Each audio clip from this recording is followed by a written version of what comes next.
The next part of position development is communication. So we've talked about the overall promotion and what it means. Now we're digging down into the details. So first we talked about brand. Now we're going to talk about communication. So how do we go about and communicate that message?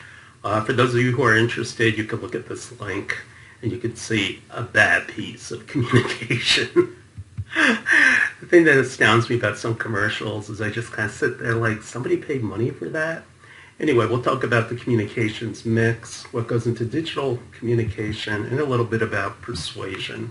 If you want to go into more detail on this, there are actually entire classes that deal with communication. But what communication comes down to is how much can people digest, and how do you feed it to them? Essentially, the worst thing that can happen in communication, well, other than offending somebody, that's the worst thing that can happen. But next to that, typically the biggest error that happens in communication is people walk away like, I don't get it, I don't understand it. And it's because when you communicate with someone, you can only take so much. Yeah, cramming this class into 6 weeks isn't the ideal communication forum. So when they say the communications mix, what it means is the coordinated delivery of promotional messages through one or more channel. For example, my digital communications mix is going to be made of email, Twitter, and Instagram. The three of them are unrelated, but they're all independent, and they give me 3 different kinds of approaches. This is a communication flow. It's just the same thing we saw with the original promotion. Essentially, you start with your message and receive it. The question is how do people interpret it? Here are some examples of channels, whether it goes from print media all the way up to trade shows. And so in terms of digital media, this is what they call the conversation prism. And what it comes down to is you can read this on your own. But as you can see, there's a lot of different services open to you. And what it comes down to is, do you want to do something, find out how they're adapting to your message? Are they listening to it, or are they learning? And so what it comes down to is the marketing communications mix. Pretty much every channel kind of falls under one of these categories, whether you're doing personal selling, sales promotion, publicity, trade fairs and exhibitions, and direct marketing. And essentially all 5 approaches can be done either physically or digitally. For example, personal selling. If I send a very specific email personalized to someone, that's personal selling. Knocking on the door and talking to you, that's personal selling. Either one. Personal selling is about selling on a one-on-one basis. And so you prospect, you make the call, you get to know the person, and then you close the sale. And examples of people who still do personal selling are like real estate. The Girl Scouts are the greatest example of personal selling. I mean, you got 2 million, girls out there running around selling cookies. But it's not only them selling cookies, it's their parents that they enlist.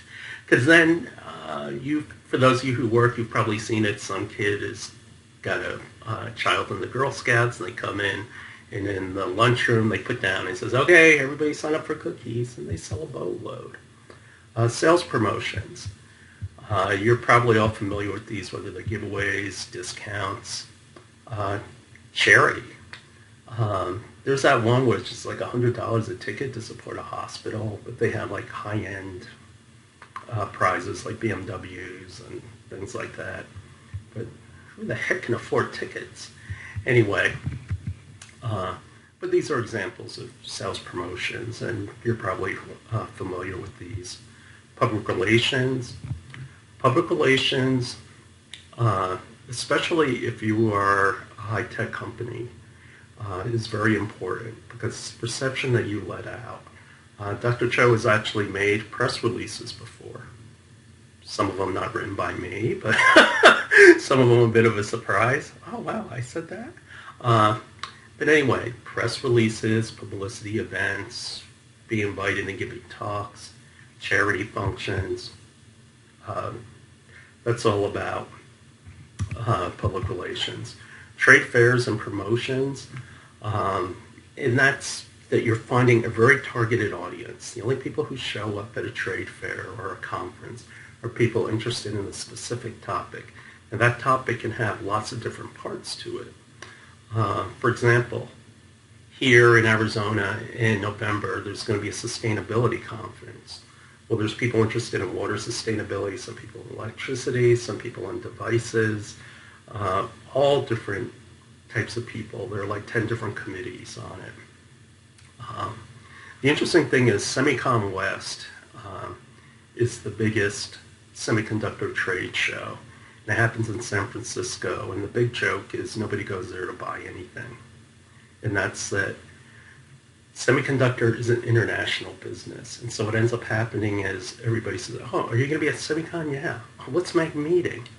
And so all the Semicon is basically by meetings, just because everybody you want all across the world is in the same place at the same time. So the focus is on communication, direct marketing. Yeah, you know what that is. And it's also on internet and mobile. I get about 80 emails a day, and I read 2. I just erase them all. But it is direct marketing.